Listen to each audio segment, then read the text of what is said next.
Good evening. Good evening. The time is 7:32, and I'll call this public hearing and regular business meeting of the Mayor and Council, City of Snellville, Georgia, Monday, March 25th, 2019, to order. We've got an excited and loud crowd in here tonight. That's fun. Okay, we'll start with the invocation by former council member Bobby Howard. Thank you, Mayor. Everyone, please bow your head and join me in words of prayer. Dear good and loving Father, first let me say thank you on behalf of all who are gathered here today. Thank you for your many and abundant blessings. Thank you for life itself, for the measure of health we need to fulfill our callings, for sustenance, and for friendship. Thank you for the ability to be involved in useful work and for the honor of bearing appropriate responsibilities. Thanks as well for the freedom to agree and to disagree. Thank you for loving us and your boundless and gracious nature. In the scriptures you have said that citizens ought to obey the governing authorities, since you have established those very authorities to promote peace and order and justice. Therefore, I pray for our mayor, for the various levels of city officials, and for this assembled council. I'm asking that you would graciously grant them wisdom to govern amid the conflicting interests and issues of our times, a sense of the welfare and true needs of our people, a keen thirst for justice and rightness, confidence in what is good and fitting, the ability to work together in harmony even when there is honest disagreement, personal peace in their lives and joy in their task. I pray for the agenda set before them tonight. Please give an assurance of what would please you and what would benefit those who live and work in around our beloved city of Snellville. It is in your most holy and blessed name I pray, and all the people who believe say, Amen. Amen. Thank you, Mr. Howard. Next, we'll have the pledge to the flag, and Erica Fleeman is going to lead us in the pledge tonight.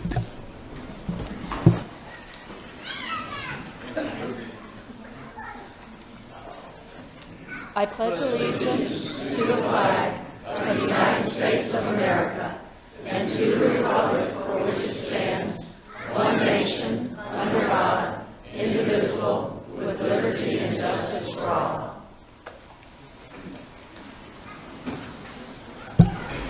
Thank you, Erica. Erica always ably assists us with our microphones and our computer stuff and the lights and everything else we've got going on around here. She's one of our unsung heroes. Next, we have several ceremonial matters tonight, so this is always the fun part of the meeting. And we're going to first administer the oath of office to Todd Warner for council post number 5. Mr. Everson is going to swear him in.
During my continuance therein. So help me God. So help me God. I do further solemnly swear and affirm. I do further solemnly swear or affirm. That I am not the holder of any unaccounted for money. That I am not the holder of any accounted for money. To this state or political subdivision or authority thereof. To this state, political subdivision, or authority thereof. That I am not that I am not the holder of any office or trust under the authority of government of the United States and in any other state or foreign state or any other state or foreign state, which by the laws of the state of Georgia which by the laws of the state of Georgia I am prohibited from holding, I am prohibited from holding, that I am otherwise qualified that I am otherwise to qualified hold said office to hold said office according to the Constitution and laws of Georgia. according to the Constitution and laws of Georgia. Congratulations, Mr. Council.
Welcome, Councilmember Warner.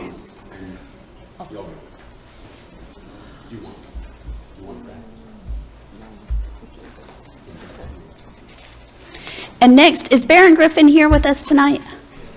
Oh, here he is. I was looking for you and I didn't see you. We're going to swear in Baron Griffin to the Planning Commission.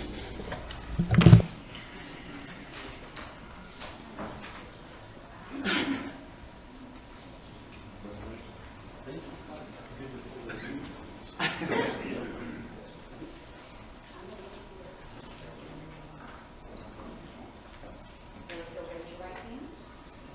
I, Baron Griffin, do solemnly swear or affirm that I will support the Constitution of the United States, the Constitution of the State of Georgia, and the Charter and ordinances of the State of Snellville, and that I will, to the best of my ability, faithfully perform the duties of the Planning Commission during my continuance therein. So help me God. Congratulations.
Next, we have item C. I'm going to turn it over to Chief Whitehead for a presentation of the Officer of the Year Awards with the Snellville Police Department. These first awards that we're going to be giving out are specialty awards, and this is for activity, productivity, and things that these officers have done that are above and beyond what's normally done. Guess you can't hear me. So the first one is what we call our COPS Officer of the Year. This is our you're actually performing the philosophy of community-oriented policing, and this award this year goes to Officer Scott Hermel.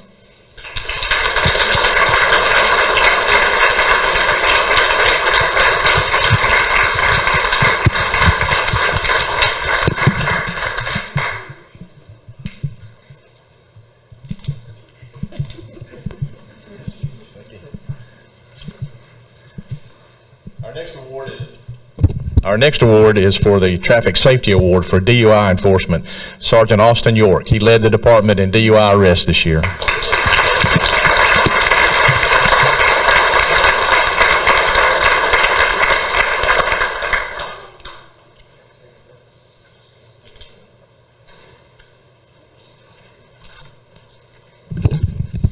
Every year we participate in the Governor's Office of Highway Safety initiatives, and to do that requires a tremendous amount of documentation to show what our efforts are. And every year, the last several years, Lieutenant David Matson has been the one to provide all that, and we've gotten grants and won awards based on his activity and his reporting of that activity.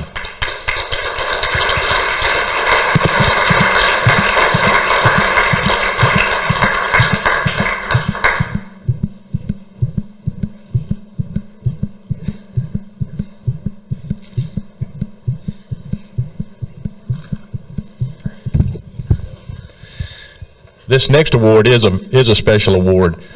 We actually have a lady who's been in law enforcement for a long time. She's retired. I think she actually would have to say she runs the investigation division pretty much, because her work really helps us handle every case that comes in. We're one of the few departments that actually investigates, or at least reaches out and touches each victim of every crime. And so I want to recognize Terry Carpenter.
Maureen has helped us tremendously. We've had some issues with Tina Chisholm, her husband, who just passed away this past week, and she's filled in and changed her schedule and done everything possible, but she also does everything she can to help every person in the department. So this one goes to Maureen.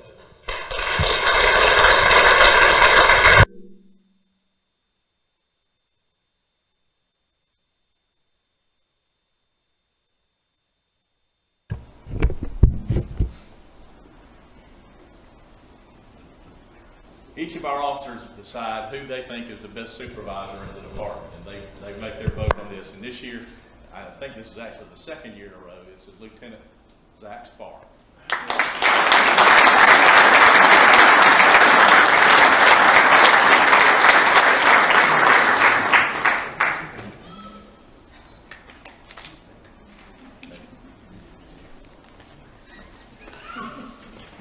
We also are going to give an award to our Detective of the Year.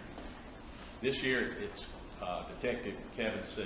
He has done a tremendous job, works on most of our high-profile cases, and has certainly led the division this year. So, Kevin.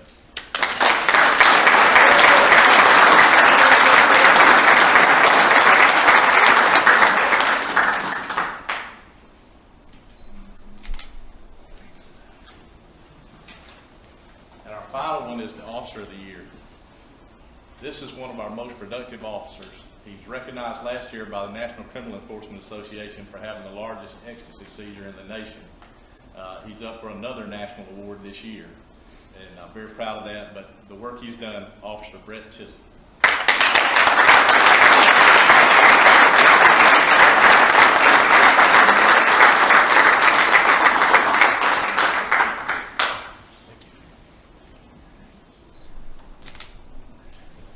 In closing, I'd just like to say I believe that every one of our officers deserves an award. We have some of the best men and women around, and they serve and protect this community with the highest integrity and the highest character, and I appreciate every one of them.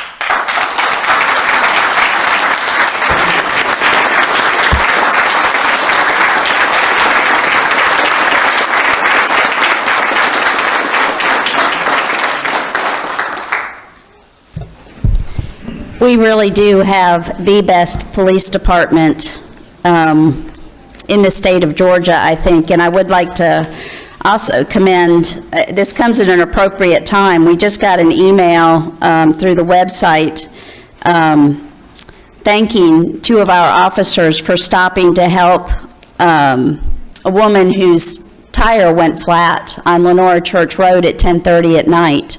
And Officer, I think it was Linham, I'm looking for my papers here, pulled over and changed her tire for her before her husband could even get up there. So, I mean, they go above and beyond to serve our community. We really have a great department. Every single one of them is just a tremendous asset to this community. So make sure you thank them when you see them. Next, we have one more presentation by the Greater East Side, or I'm sorry, the Gwinnett, it's Greater East Side, sorry. The Greater East Side Chamber of Commerce. Doug Adams? That's Greater East Side. Okay, there we go. No, Mayor Ben. Really? No, Mayor Bender, City Council, we really appreciate you giving us a couple minutes here tonight. We had our 3rd annual awards banquet March 14th, and we give out some awards to various, our individuals, businesses, civic organizations, nonprofits, who we think have went, as they said with the police here, went above and beyond. And I could think of no better person this year to give my own personal award to, the President's Award to the City of Snellville. I really appreciate what you guys have always done for us. You've always supported us. Brian takes my emails all the time when I'm emailing him about things. Eric has been wonderful, and all of you folks, we really appreciate everything you've done. We are moving the chili cook-off November 9th to the town green here, so I've worked closely with Kelly over on that, Kelly McAloon, and we really appreciate that too, Kelly. Thank you so much. So just wanted to award you guys the President's Award for the City of Snellville for just what all you've done. We really appreciate it. And that's on behalf of the board here too. Marionette Rafour, Donna Hill, and Angie O'Kelly. So thank you. Thanks.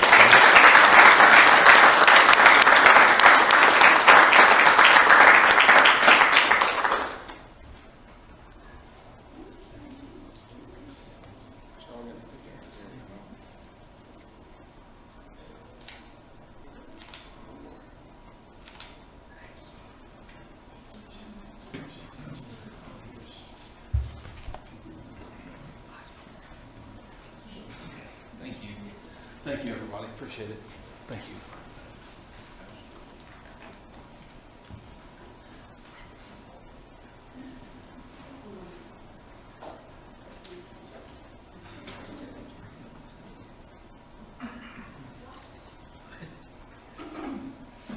It's not under warranty or anything.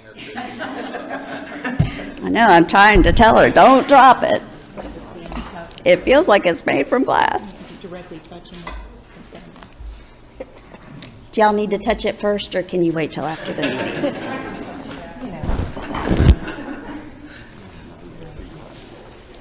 Okay, next we will approve the minutes. Is there a motion? Motion to approve the minutes of the March 11th, 2019 meetings. There's a motion. Is there a second?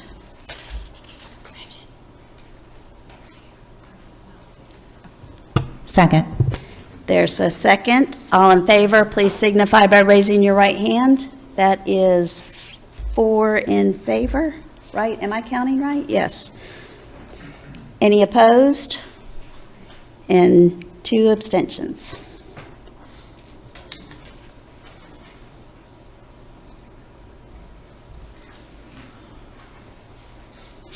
Okay, we have no invited guests. We do have 2 committee and department reports from the Board of Appeals. Marcy Ferris. Good evening.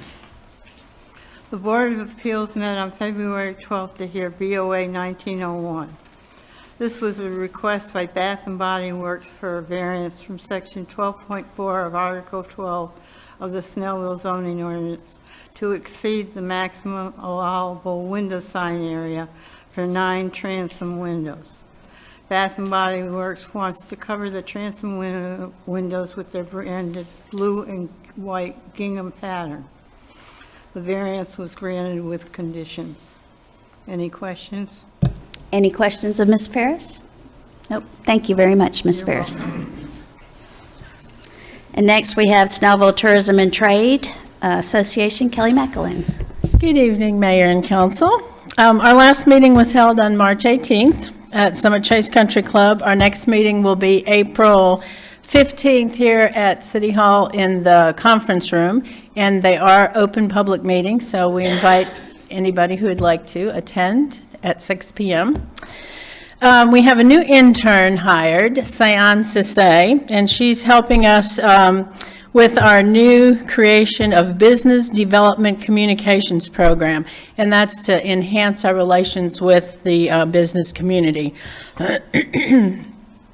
Our spring edition of the Snellville Spirit will be in homes by April 14th, so we're real excited about all the good information that'll be in the magazine coming up. We have a general volunteer meeting on April 18th in the community room, so we welcome everybody to participate, and it's a great way to be connected in the community. A lot of opportunity for just volunteers to get connected with Snellville with all of our events. Mark your calendars for the first Food Truck Friday, May 3rd on the green. So we're excited to have our trucks out there. We've got some new trucks, and 4 to 8 p.m. Beach Blast is back May 11th, so we're going to have 80 tons of sand dropped on Oak Road, and we've got a lot of new stuff. We're celebrating our 10th anniversary, so we really want to try to make all of our events really pop this year. Gretchen. And then we have on May 28th our memorial celebration and our first concert of our 2019 concert series, and that'll feature Head Games. It's a foreigner tribute band, and our opener is going to be a duo from our very own Snellville's very own School of Rock. So I'm excited to showcase them and help them show some of their folks. Next Commerce Club meeting will be April 2nd, 12 to 1 in the community room. And for all other events, please visit snellvilleevents.com. And I just want to also say, to echo what you had to say, Mayor, about our Snellville Police Department, we couldn't do what we do event-wise in this city without them. And they're always just awesome and amazing. I can't say enough about our police department. So many, many special thanks to each one of them as well. Thank you. Thank you, Kelly. We do not have an update from the Youth Commission for tonight. So now we'll have the approval of the agenda. Is there a motion? Motion to approve the agenda as presented. There's a motion to approve the agenda. Is there a second? Second. There's a motion and a second. All in favor, please signify by raising your right hand. That is 6 in favor and none opposed. Got to learn to count again up here. Okay, next we will have our public hearing. We have our second reading, CUP 19-01, consideration and recommendation on application by Valvoline Instant Oil Change and Montag Enterprises, Inc., 2, for a conditional use permit for a vehicle oil change facility, and request for variances from the buffer ordinance and sign ordinance for the .66 acre property zoned BG General Business District and located at 2018 Scenic Highway, Snellville, Georgia. Mr. Thompson. Thank you, Mayor. Thank you, Council. Thank you, everyone that's here tonight. Like the Mayor said, we've got CUP 19-01, which is Valvoline, as the applicant requesting a CUP, which is a conditional use permit to operate a limited automobile service station at 2118 Scenic Highway, which is currently zoned BG or general business. You'll also notice that it's on a prominent corner on 124 in Dogwood, adjacent to Quick Trip, some retail uses, and to the east there are some residential uses that are still located between North Road and 4. The new applicant wants to tear down the existing building and replace it. And the white is the building footprint. Let me zoom that a little bit. With a 3 to 4 bay car oil service center, as well as emissions. It'll be open, I believe, from 9 to 6 with everybody gone by 7. As far as the zoning and the use, would probably operate a lot like the existing business now, which is a car wash with limited automobile services. They don't do many oil changes, mostly window tinting and car washes. They have, in order to request variances, to meet their national site layout standards and to stay within the company's national branding, they've reduced or requested to reduce the 60-foot landscape buffer, which was currently reduced as part of the original rezoning back in 2003 to 30 feet. If you look towards the rear of the property here, you can see that, down to 10 feet in order to have enough ability to stack 3 cars deep in each bay. I believe the owner said, or the applicant for Valvoline said, they expect 40 cars a day, and in order to have the minimal stacking, they have to push that buffer back a little bit. They did, the property owners did acquire a letter that was in your package where the adjacent property owner to the east had agreed to the reduction. I think there was some confusion between then and the Planning Commission. Those residents did show up concerned about necessarily losing their property, which isn't the case. The buffer will just be 10 feet. I'm not sure that I saw them here tonight, but if they are, I believe they'll speak up. The applicant did speak to those neighbors after the meeting. They haven't been able to contact them since, so I guess their questions were answered. Regardless, we recommend approval given the fact that they have shown a fence and several heavy plantings there. The plantings on the neighboring property will remain. And as you know, we just adopted the 2040 Comprehensive Plan, which dictates that those residential properties between Scenic and North Road will transition to more commercial uses, office professional, some type of maybe more dense residential uses, and those buffers, those large buffers, will begin to kind of pass away as the uses change down the road. So we recommended approval with that, with the conditions of the planting of the buffer and any damaging of the trees that are to be saved, that they be replanted at a size that would make an immediate impact on the buffer. They've also asked to be able to use, I guess, what we call a logo box sign. We kind of consider that a cabinet. The bottom is a cabinet sign. You can see it's kind of flat. We allow, I think, a 40-60 split internally as we review them as far as the channel letter versus the cabinet, but just to be safe, we'll have mayor and council approve that tonight if they wish. But we recommend approval as well as part of their national branding. It's an identity that they'd like to keep, and it's a pretty nice looking sign. They also have requested a variance to allow the sign area on the northern part of the building, the left elevation, to increase from 37.25 square feet to 45. That's within our administrative powers of 25%, but since they ask for it, we go ahead and include it and allow you guys to weigh in on it, so we recommend approval on that. This is something we would typically do administratively anyways. So overall, we recommend approval with the conditions that were included in your draft ordinance tonight, and I'd be happy to answer any questions at this time. Thank you, Mr. Thompson. Are there any questions of council of Mr. Thompson?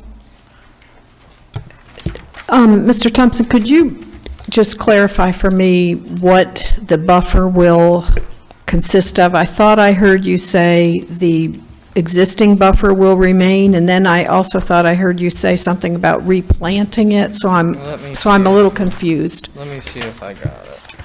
There's the 10-foot in the rear that they're going to try to preserve if they can get it in there, whatever in that last 10 feet.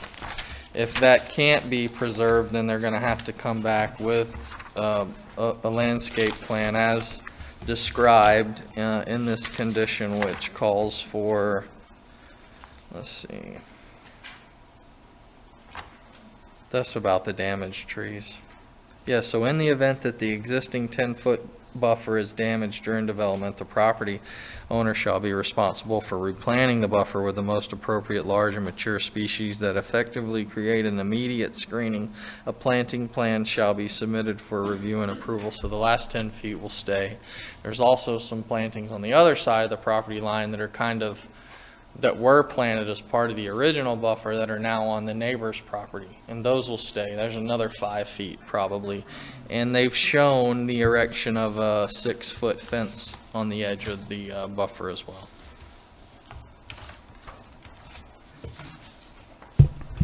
So you're going to have 10 feet, then you're going to have a fence, then you're going to have the existing buffer that's on the other property. Right. Jason, there's no substantial variation in the elevation between this site and the adjacent homeowner, correct? Well, I mean, you could say that when they originally built the appearance center, they did require a berm, so that was a little bit elevated, and there is a slight, there's a grade that goes from Valvoline to the rear of the property, or to the adjacent property owner. So looking at the drawing that's in front of us, would the fence be erected upon that berm, giving you an effective height of 12 feet? I think it'd be better adjacent to, on the highest point, honestly, with the plantings on the other side. Yeah. Okay, that's and we can move that around as needed during site That's my point exactly, because one of the things we want to do whenever we have commercial up against residential, even if it's just temporary, is to protect those people's rights. So I'd like to make sure that fence, if not an 8-foot fence, is at least on top of that berm to give them as much screening as possible. Part of it is the tree preservation too, depending on where the roots are, but I'm sure they can figure out a few places to get some posts in. And that's a solid fence, correct? Yeah, opaque. Mm-hmm. Okay. Typically a vinyl or something. I have one more question. Sure. I have to admit, I have some heartburn about a 10-foot buffer next to a residence, even if that area may eventually transition. Is that is it possible to have a buffer any larger than that? I think you told me that it may not be possible because of the room they need to stack vehicles there. And the curb cut, and I'll let the applicant speak to that a little bit. I mean, it's always possible. You can add as much as you want back there. So he had some very specific reasonings for that weren't really something that we took into consideration. As far as the Valvoline and its operation, the intrusion is going to be minimal. The employees will park on the back end. That won't be for customer traffic. All the work will be done inside of the building. The only thing that you would hear, I guess, would be the cars that are queuing up, and that's no worse or probably a lot better than Quick Trip across the street that gets the tankers, and which they're not protected at all from. So I think Valvoline will actually be a better user for them because they're not outside washing cars. Most of their business is indoors. So the 10-foot buffer reduction, though, definitely is within our future land use comp plan Well, for the area? as those commercial uses, kind of meander back to fill in, there won't be any buffers over time. So, if you can kind of see that area on Dogwood, a lot of those houses, the one across the street is vacant and in foreclosure. Some of those houses have already become, and not necessarily the neighbor there, they moved there to get a ranch, which Snellville has a lot of. And you're seeing those, those houses are becoming less desirable to live in because of the commercial intrusion. So, through the comp plan and through talking with everyone, the fix is to kind of convert those over so that conflict doesn't exist anymore over time. Any other questions for Mr. Thompson? What's the flow going to be of customers coming in? From what I understand, the applicant said he hopes for 50 or 60, but would be happy typically with 40 customers. And the route they'll take? The route? Yeah, they'll come in on Dogwood. I mean, whether they come up from North or Scenic, because there's no curb cut on Scenic, they won't give them a curb cut next to that intersection. So I think that was part of the original development, and the curb cut will remain in the same place. So the drive around the backside of the building, drive out the front? Yeah, it looks like they according to the come arrows? in, rotate actually through the front of the building, come down and then queue up from what I can tell from those arrows, and then would come out and leave, I think, the same way around the back. I'll let them, that's what it looks like to me. And also, Jason, the property is currently vacant, yes? No, they're still There is- operating. oh, they're still They've been operating. there for, since 2003, so I believe the property owners will So it's retain a the changeover. property, and they'll Gotcha. just lease it out. But Valvoline, this will be a corporate store, will be responsible for the maintenance and, the upkeep, so they'll have that corporate standard to protect as well. Lots of questions All right, that's tonight. good. That's what I'm here for. Okay, is the applicant present? If you'd like to come forward and state your name and address for the record, and then just fire away. Give us a rundown of what's going on. Okay. My name's Chris Dooley. I am the manager of pre-construction services for Valvoline Corporation, 1000 Valvoline Way, Lexington, Kentucky. Mayor and council members, thank you very much for seeing us tonight. I would be happy to answer any questions you might have, and I can go ahead and give you a little history of kind of what we're looking at here and kind of explain the project as well. Why don't you do that first, and then we'll open it up for council for questions, and then we'll open up the floor. Just so you're aware, this is a Valvoline corporate store. Valvoline Corporation is over 155 years old, and as of yesterday, we have 1,670 stores located in North America. This will be a full corporate store, so everyone who works here will come to Lexington for what we call our ProServe training. So they get complete training in Lexington before they're even dispatched to the stores. This is all folks that are full-time employees will have the exact same benefits that the corporate people have as well. So from technicians all the way up, they have the exact same opportunities that I would have. This building itself will be a full masonry building. We have been working with Jason, and this will be our, what we call a 3-bay left-hand brick building. So it'll have a brick wainscot and brick above as well. We have 6 to 8 employees typically. On a busier day like a Saturday, we may run up to 9 or 10, depending on volume and workload. Like I said, we would love to have 50 cars a day. We're going to be very happy with 40. So if you break that down over our hours, it's probably 3 to 4 cars an hour. It's basically one every 15 minutes. That is our goal, is to service the customer within 15 minutes. The way that we operate is you would enter this site and then you would rotate counterclockwise into the bay, into the queue for the bay. All the customers stay within their vehicle unless they are actually doing a tire rotation. And then if we do a tire rotation, we actually have to lift the vehicle, so we ask that they go to our waiting area. But typically they would stay in the vehicle. There is no overnight parking. Once the hours of operations are closed, the business is closed, everybody leaves, and the only parking that we actually have would be for employees. In regards to trash and trash pickup, the only trash that we actually generate would be food waste containers and such that are utilized by the technicians and the employees.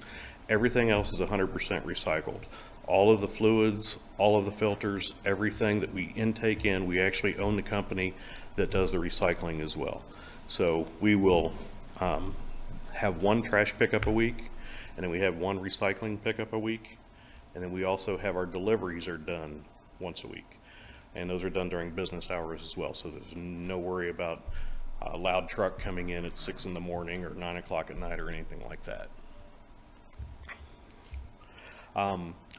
There was some concerns at the previous meeting in regards to the building construction. When we met with the neighbors, we talked about, they were concerned, they have a garden that is in the back area. They were concerned about any possible spillage or leakage or anything to that matter. The way that this building is actually constructed, we have a full basement underneath it, and that building, or that basement, sorry, we call the pit, is completely enclosed in what is called a pre-proof membrane, so that most buildings are designed to keep water out. Our building is designed to keep any fluids that might spill in. So it's completely contained, no spillage.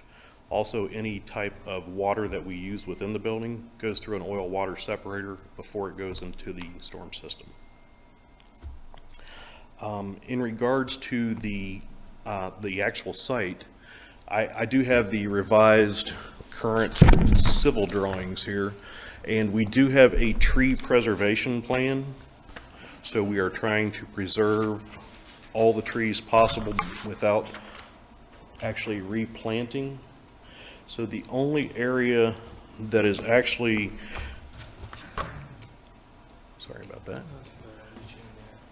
Ooh, there you go. Can you read that? Won't touch it. So the area that we are actually converting from current green space to parking is only this area here, which would be the actual employee parking. So we are preserving as many of the existing trees as we can. We are also, we have a full new landscape plan as well with the fence, and the fence can be placed on the highest part of the berm, not a problem, but then again, we do want to make sure we coordinate that with the existing tree locations to ensure that none of those are damaged as well. Anything that would damage, of course, will be replaced. So that we do have that, and the overall size with these final drawings, I say final, that's what we call them, final. They'll let us know when they're final. The actual distance that we have is a little larger than 10 feet. So we come in at this corner at 11.74 feet to the edge of the curb line, and over here it's 15.92 feet. So almost 12 to 16 feet instead of the 10 feet that we were previously referencing. We were able to do that, scoot that a little bit. The reason that we cannot move it further is primarily because of the access point. We are leaving the existing access point, the curb cut here. So we cannot move it closer to the intersection, and pulling it farther, I don't believe they would allow us to do that as well. So we're going to keep the Department of Transportation away from this and go with the existing existing conditions that we already have.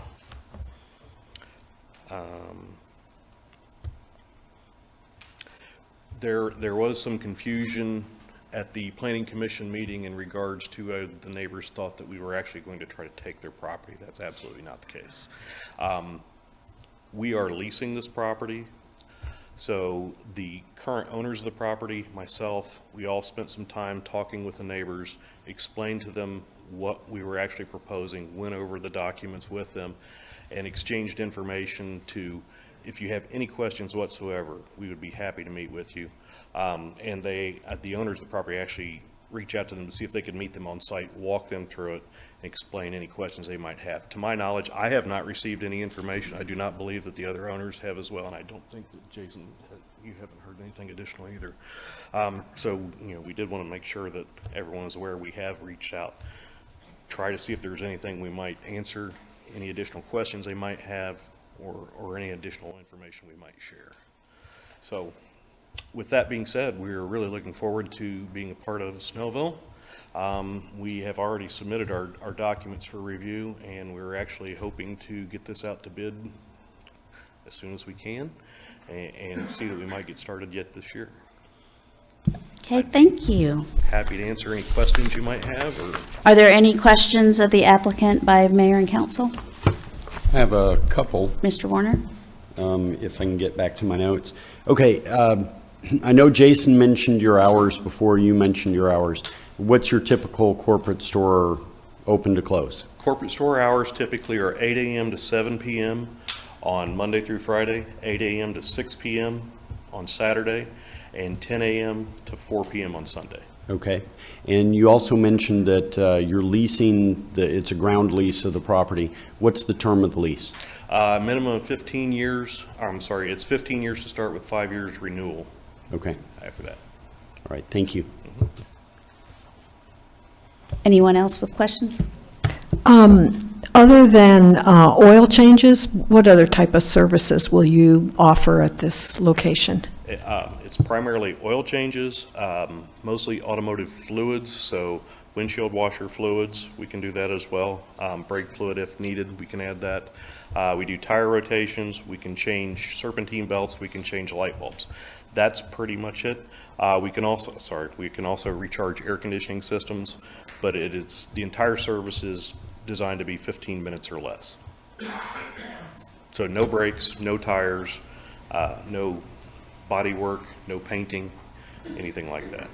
Okay. Can you speak to the noise that might be created by your business? Do you use any kind of loudspeaker system to Certainly. call customers? Are your employees allowed to play radios loudly or anything like that? Certainly. No, they are not. They are not permitted to do that. The way that the technicians operate this is when someone pulls on the lot, they are to be greeted in their car as soon as they pull into the queue line. So we actually have somebody who will walk out there, greet them, ask them what we can do for them today, if there's any certain thing that they would like us to look at, that kind of thing. In regards to the sound, the only time that we would use an air compressor is if we are doing a tire rotation, and that is just so that can actually power the lifts to lift the car off the ground. The way this building is designed, the air compressor is actually in a sound, you can't say soundproof, but it is a sound insulated room. So you can literally be standing outside the door with the door closed and not hear the compressor running. So the noise that's generated is primarily from a vehicle pulling into the lot. What about the noise from the impact wrench?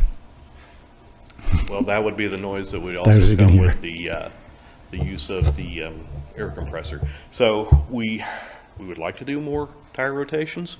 Typically, if I think it is 20% of our customers would get that service. So 20% of 40 cars a day. That'd probably be the majority we're looking at. So it's a very minimal time, and the doors are closed as well once the vehicle's pulled into the bays. Anyone else with questions? No. Thank you, sir. Thank you very much. So this is a public hearing. I will open up the floor to public comment. If you would like to come up and discuss or bring up any issues or concerns, please step forward and give your name and address for the record. Tricia Rollins, 2088 Harbor Oaks Drive. And I just had a question. The deliveries are 8 to 6 or within the hours of operation? Yes, what he said was it would be during office hours. I wanted to ask him, if I might, are the deliveries made on an 18-wheeler? His typical deliveries, do they come in 18 wheels? Because that is a very small lot. And I had maybe a question for Jason. Is it planned that where an 18-wheeler can get around that lot? There's no, I'll speak for the applicant, there's no 18-wheelers, they deliver their stuff in more like a box truck. Okay. And then their oil recycler comes in and they pump new oil in and Okay. they pull the old out, put the new in, and Okay. it's in a smaller type truck too, no 18. Okay, so there should not be an 18-wheeler backing up on Dogwood into this lot? No. Okay, thank you. Thank you, Ms. Rollins. Anyone else?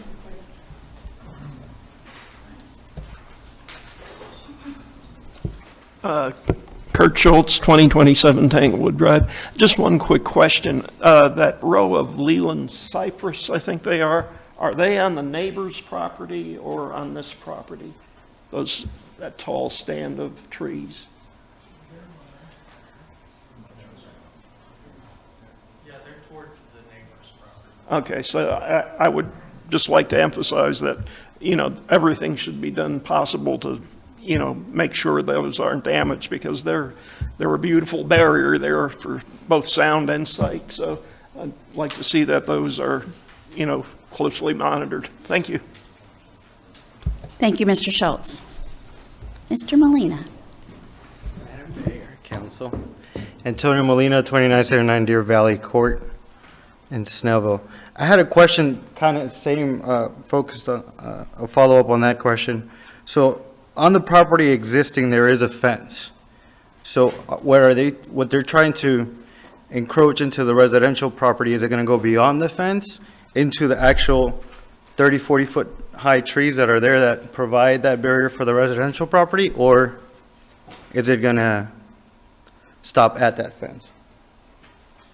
We can have Mr. Thompson come back up, but there won't be any encroachment on the neighbor's property.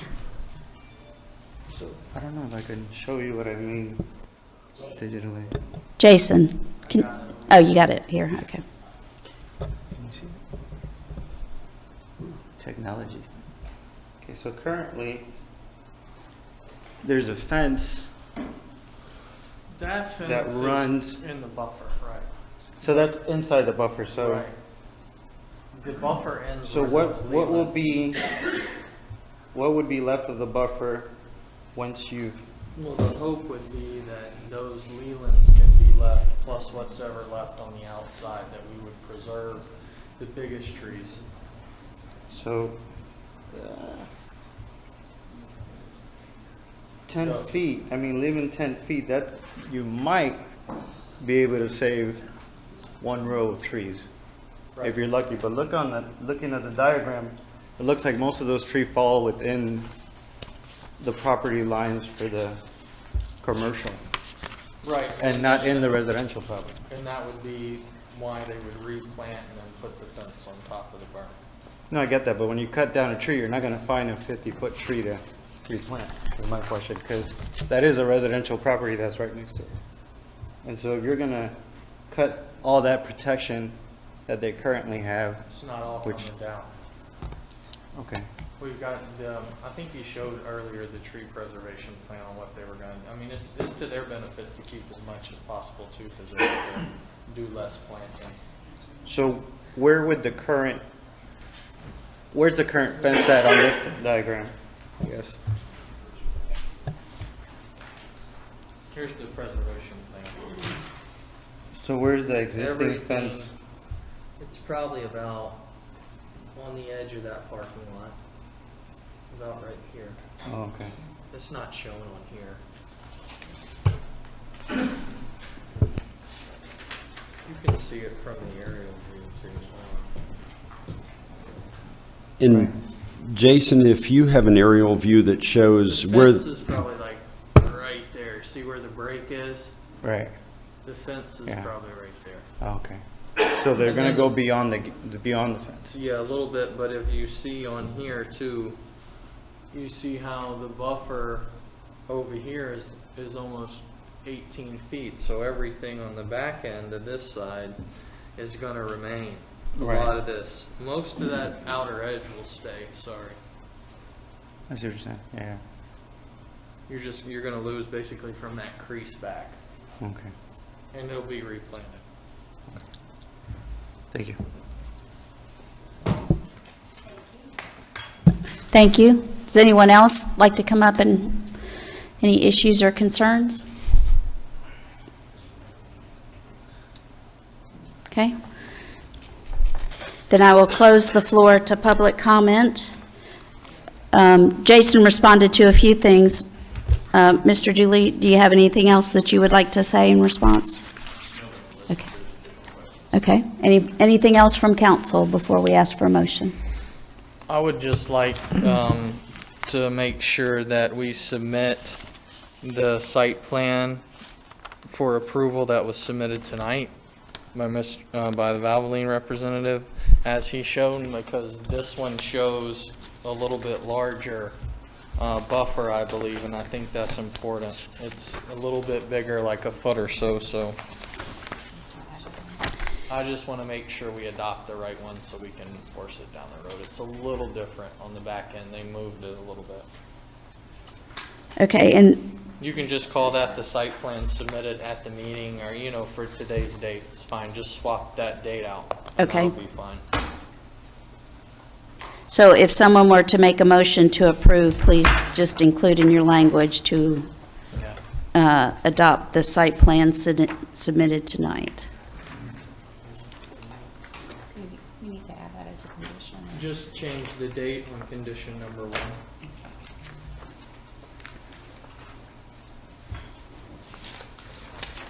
So it'll be for 3/25/19 in condition number 1. And if you want to make any amendments to the fence height or its location, you can add that to the conditions as well, so that it's there's clear expectations to the applicant.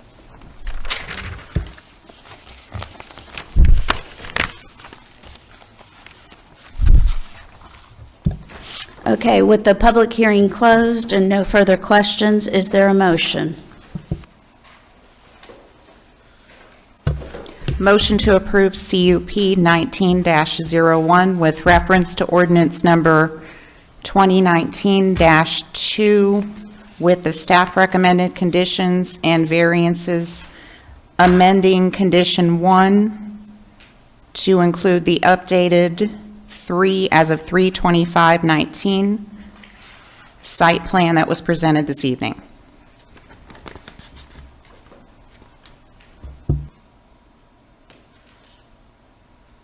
Okay, there's a motion. Is there a second? Second. There's a motion and a second. So I will call the question. Is there, all in favor, please signify by raising your right hand. That is 6 in favor and none opposed. Mr. Dooley, welcome to Snellville.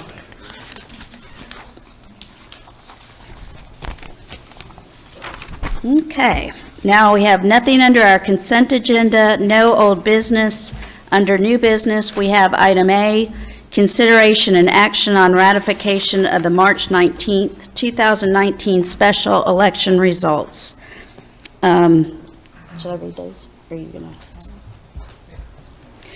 gonna? The results for Council Post 5 to fill the unexpired term of Barbara Bender was Antonio Molina, 641 votes, Todd Warner, 844 votes.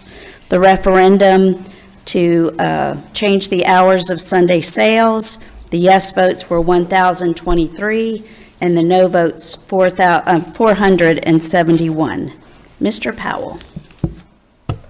Mayor, thank you. It's unusual that I get to speak during this kind of process, and I don't get to speak very often about things that I really like, and this is one of those opportunities. I want to tell you that the reason I'm giving you this little review in a legal issue is because there was a problem in the brunch election, that it was simply that. And so I got a call on Friday about something that had been missed in the statute, and asked to look at it. And so as a result of that, there are two things that you can read into my conversation. Number one is that you have a council that is extremely open and forthright in the way they deal with these issues, or I wouldn't get to speak. It's not my norm to get to talk about things this early in a process.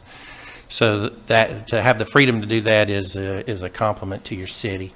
The second thing I'd say is a compliment to the honesty of your staff, because I usually don't know about issues like this until well into the process. And so they saw the issue the minute it came to their attention, and they called me, and I simply said, let me look at it. And so the issue is in the statute that the brunch bill is created in, there are a number of advertising requirements, and we made the initial advertising requirements and missed later advertising requirements. And that's where it would appear, the notice of the election would appear in the legal ads of the county newspaper. And so this is what lawyers get to do. We get to see these questions. And I'll just tell you, over the 35 years that I've looked at elections, I've seldom seen one that's done with perfection or strict compliance. And so this is not the first time this type of issue's come up for me. And it's not the first time I've reviewed this issue. I sort of knew what the call was, but we went back and looked at it. And here are the legal standards that I get to tell you about. Number one, when 1,400 people speak in an election, there is great weight and protection given to the public's opinion about what they speak about. So the first rule is that an election is presumed to be correct, and great weight is given to the outcome of that election. The second issue that comes up is okay, do you have to have strict compliance with the law? And my only thought is I hope not, because I see so many things. And the problem is the election code is so complex that following the notice requirements and the cutoff of registration and given those, we have to start qualifying for this election in February before we even know if an election is ready, according to code section. So it's a very technical process. In this event, the legislature adopted a separate ordinance to enable the referendum. It had some, in addition to those that are required by the regular election, it had some additional advertising requirements. When the legislature does that, it really puts the burden on people to do things that are outside of their norm, which is what occurred in this case. And so as a result of that, one of those was missed. Now, the legal question was, does that now result in the brunch bill being set aside?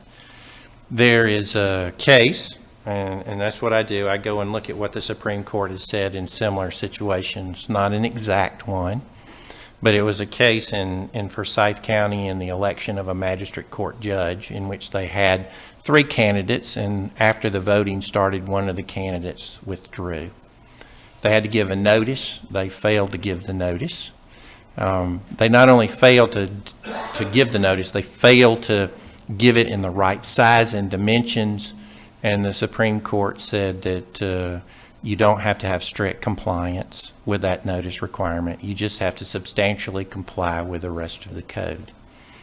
And then the Supreme Court said this about that. They said because the Forsyth County had not performed, that they didn't even meet the standard of substantial compliance. So in that case, they said their election could be set aside. But then they said this, it's not going to be set aside for lack of a notice, because you have to carry a burden to show that the results would have been different had you complied with the provision. And when you have a division this large in the affirmative, you would have to have 800 people show up and say they would have been here had they seen this legal ad in the newspaper. At this point, we've had no complaints about this election, with the exception of one inquiry, and the inquiry was made about the subject of they didn't know about this brunch bill. They showed up and it surprised them. In that discussion, I've talked to a number of council members who publicized this in Facebook. The election itself was constantly advertised on the city's website for the full term. The technical missing of that, in this case, would not have been what I'd call a substantial error. In talking to the one inquiry that we've had, he said he did not take the newspaper. So the only inquiry we had, this issue would not have been corrected by. It is really my call as far as a matter of law that the election itself substantially complied with the requirements. The Supreme Court has said if the legislature wants to create a requirement that will set aside the election, then they need to say that in the body of the law itself, because it's not a substantial error, and because substantial compliance, and because you will not get a different result in this. I believe that we should move forward with certifying the election and move forward with the process of adopting an ordinance that implements the brunch bill. Now, what's happening here is the hours of sale of by the drink in restaurants is being extended from to 11 a.m. on Sunday, as authorized through referendum by the Georgia Court of Appeals. So that's the analysis I regularly get to do. Usually I don't get to talk about it in public. So I again compliment your council on their openness about this right off the bat. And that's my report, Mayor. Thank you, Mr. Powell. So what we have before us is just to certify the results of the election. And again, everything that Mr. Powell talked about only is in regard to the brunch bill advertisement. It had nothing to do at all with the council post 5 election. And what we're certifying here is the actual vote count, which is what was presented, and it is what has been advertised up on the front door all Mayor, week. can I say one more thing? Yes, Mr. Powell. Just to give you another little piece of analysis is that Mr. Molina and Mr. Warner were out every day campaigning in this campaign and publicizing the fact that there was an election. More people showed up to vote for the brunch bill than voted for either one of those candidates. So it was a popular, well-known event.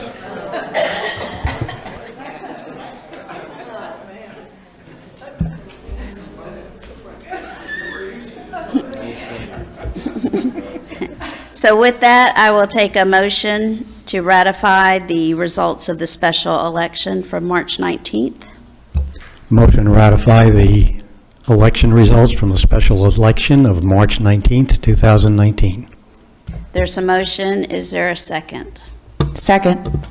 There's a motion and a second. All in favor, please signify by raising your right hand. That is 6 in favor and none opposed. Next, we have our first reading regarding the alcohol bill, ordinance 2019-03, consideration and action on an ordinance to amend the Code of Ordinances, City of Snellville, Georgia, Chapter 6, Alcoholic Beverages, to provide for provisions regarding hours of sale of alcoholic beverages by the drink on Sunday, to provide severability, to provide penalties, to provide for repeal of conflicting ordinances, to provide an adoption and effective date, and to provide for other lawful purposes. Now, what we're doing here, for those of you who come often, you understand, and for those of you who don't, I will explain. Any ordinance or law change here in the city goes through 2 readings. So we have this first reading that's just really, we don't read the whole bill, we just waive it and put it on our next council meeting. And at that point, we'll have our second reading of the bill and vote. So this is our first reading. Is there a motion? Motion to waive the first reading of ordinance 2019-03 and place it on the agenda of the April 8th City Council meeting. I'll second. There's a motion and a second. All in favor, please signify by raising your right hand. That is 6 in favor and none opposed. With that, that ends our business portion of the meeting, so we'll move into council reports, and we'll start at the end with Councilmember Warner. Everybody knows I never have anything to say. I want to thank everybody in the city for being so welcoming to myself, and I'm sure Mr. Molina feels the same way. I was greeted very warmly everywhere I went. Nobody slammed a door in my face, and I appreciated the fact that people turned out to vote. And it's very nice to be back with a great group of people who want to pull together and work towards a common goal. And I want to thank each and every one of you for coming out tonight, and also getting out the word, getting your neighbors to come out and vote. It says a lot that in a special election that only had a 6 weeks run time, that we were able to get the turnout that we did. So thank you very much, and good luck to Mr. Molina. I look forward to doing the work for you, the citizens of Snellville. Thank you. Thank you, Councilmember Marmol. No report. Councilmember Linsky. Congratulations to Todd, and welcome back, I guess, here. We enjoy having you and having a full body now as well.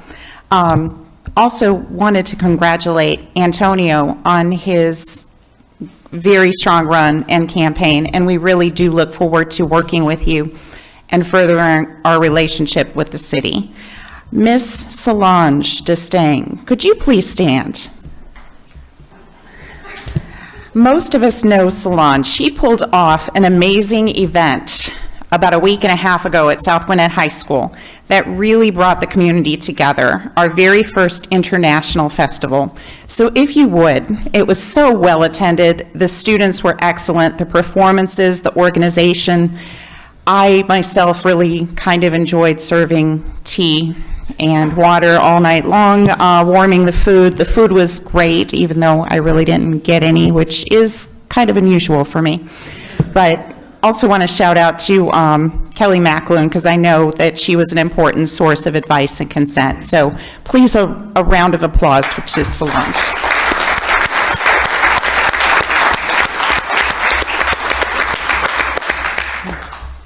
Just a word of warning, spring break for Gwinnett County Schools begins Thursday for me at 2:10, so traffic will be better next week. Unless you're driving to Florida, then I'm sorry. Councilmember Schultz.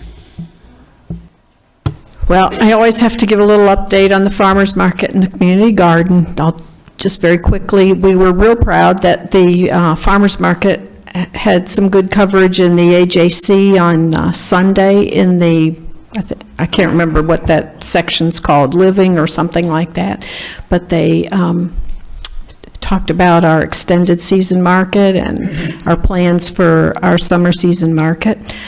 One neat thing, we approved a vendor today that's new to us. It's called Little Pizza Truck.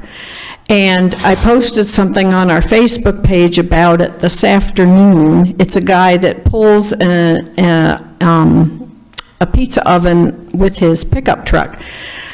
By the time we left for this meeting, there were over 100 likes. I think it's going to be very popular.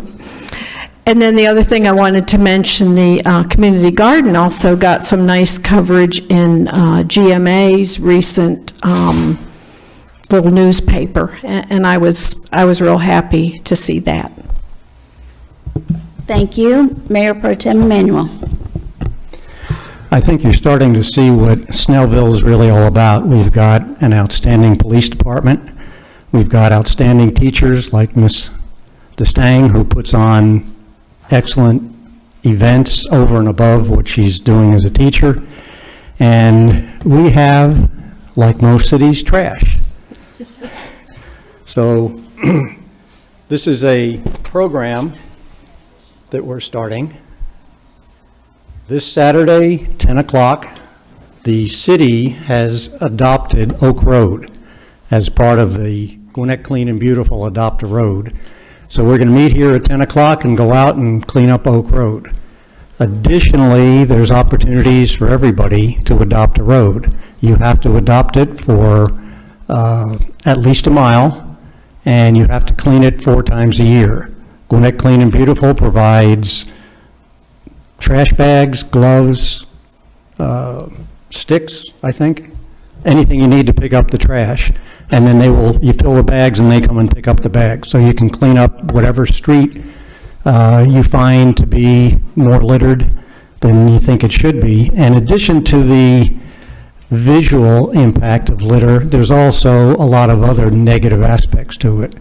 The litter goes down the storm drains, gets into our lakes and streams, potentially can hurt animals. So anything you can do to help curb the litter that's on the street, we'd certainly appreciate it. And if you need any information about adopting a road, see me after the meeting. Thank you, Mayor Pro Tem.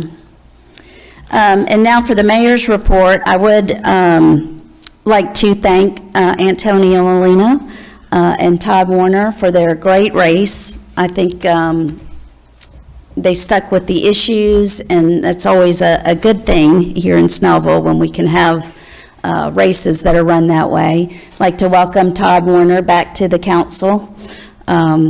He's a great asset to the community. He knows so much. He's been on Planning Commission for so long and is very detailed and very helpful when it comes to zoning issues especially. And also would like to welcome again Baron Griffin, who's agreed to come on the Planning Commission. So he'll start this month at his first Planning Commission meeting. And in other news, I did mention already when some of the police officers were still here about one of our officers who stopped to change a tire for a woman whose car got a flat at 10:30 p.m. on Lenore Church Road. And I blew out a tire recently. Luckily, it was during the day, and I was able to drive the car home to let my husband take care of it for me. But it's just a helpless feeling when you're stuck on the side of the road, especially in the middle of or late at night. And so appreciate the officers who stopped and took care of her. And one other thing, I was honored to be part of a women's career panel. It was a little event that the Snellville branch of the library put on March 13th, and they had, it was Christina Gangwich, who's the librarian there in Snellville, and she had Dr. Danielle Dollard, who's the Shiloh principal. And if y'all have never heard her speak, every time she answered a question, when she finished, everybody was like, yes! I mean, she's just awesome and very motivating. And we also had Tanya Amok, who's the Learning Lab Supervisor for Gwinnett County Library, Sean Jones, who's an Edward Jones Financial Advisor, Dr. Raquel Vaughn, who's a dentist at Killian Hill Dentistry, and Officer Ashley Wilson. She's a 9-year officer with the Gwinnett County Police Department and the crime prevention officer in the East Precinct. And so we were there just to, we answered some questions from a moderator regarding our careers and how we got where we are and just advice, and had some really good questions from a second grader, and got to talk with some people after the panel discussion. So it was a really nice evening, and I appreciated being involved in that. With that is the last, Officer Lenhard, yes, thank you. Whoever passed me that note. I've got the email here and I can't find the names right here. So that ends my mayor's report. So I will open up the floor to public comment.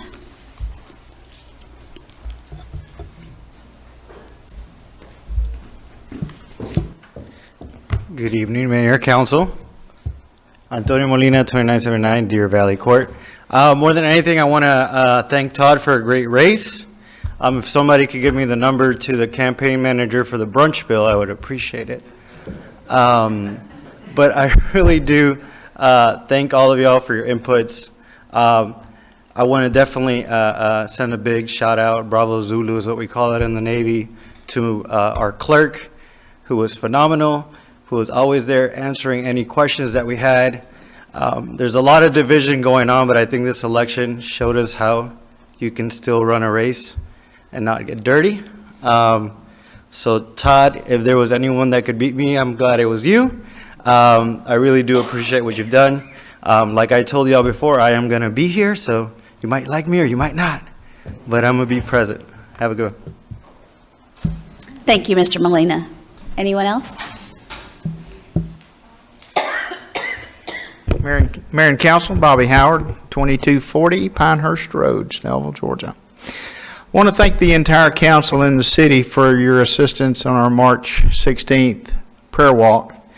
It was an amazing day. It was extremely cold. We certainly didn't have the turnout we had wished we would have, but the 120 or so folks that did show was an absolute blessing to us. We had 7 prayer stations set up, and each one of those, the groups stopped at each one and selectively did prayer for different parts of things going on in the city, or commerce, or just those different things. One of the most incredible sights, seeing our police officers here tonight, and those that know me know I'm pretty much 100% supporter of our law enforcement in general. But to see these groups of about 35 people come around in 3 different sessions, and they each laid their hand on one of our Snellville police cars. If you didn't see the picture, it was absolutely stunning.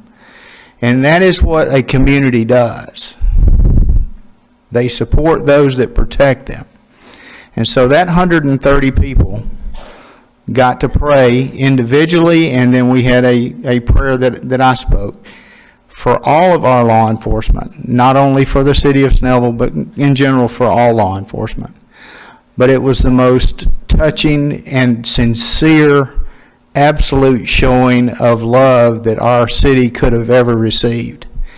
And so I want to thank y'all for allowing that to happen with the use of the stage and coming out and getting those kind of things done. I certainly appreciate the support. Todd, congratulations. Antonio, thank you very much. Hell of a job. Both of you. Holding you to your thing. Get involved in the city. It's the best thing in the world you could ever do. Okay? Todd, welcome back, I guess. But anyway, congratulations to each of y'all, and thank y'all again for what you do for your city. As somebody that has had the pleasure and blessing of sitting where you are, it's a big task, and I thank each of you. Thank you, Mr. Howard.